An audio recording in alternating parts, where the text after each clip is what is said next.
Hola, en este video vamos a continuar con el desarrollo de nuestro curso de cómo gestionar bases de datos en los servidores de MySQL y SQL Server, donde nosotros empezaremos a crear bases de datos en estos servidores mencionados. Ahora, ¿qué es una base de datos o también un banco de datos o un conjunto de información perteneciente a un mismo contexto ordenada de modo sistemático para su posterior recuperación? Ya que cuando nosotros podamos crear una base de datos en un servidor que tenga un motor de base de datos ya de MySQL o de SQL Server, ya que son los servidores que nosotros vamos a utilizar en este curso,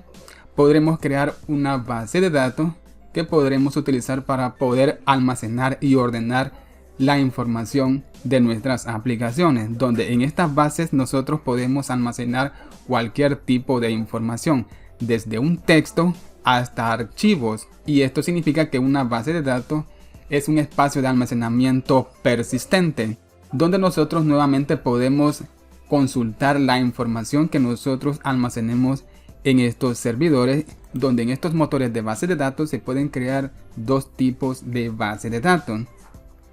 Una base de datos estética, donde esta base de datos solo se utiliza para poder consultar la información ya existente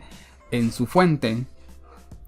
También tenemos la base de datos dinámica, que es la base de datos que nosotros podemos utilizar para poder insertar datos, actualizar la información y consultar la información que contiene esta fuente. Por este motivo se llama base de datos dinámica.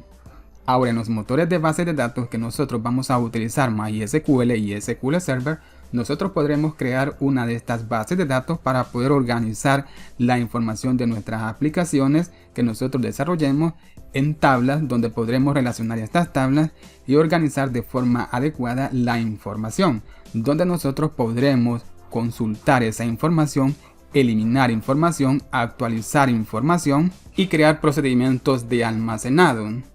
Bien, estos son uno de los procedimientos que nosotros vamos a ejecutar cuando nosotros estemos creando nuestras bases de datos en uno de estos motores donde nosotros podremos administrar la información de nuestras aplicaciones. Pero bien amigos, hasta aquí vamos a dejar este video. En el siguiente video vamos a continuar con el desarrollo de nuestro curso de gestionar bases de datos en los servidores de MySQL y SQL Server. Espero que este video les haya gustado y nos vemos hasta el siguiente video y que Dios les bendiga.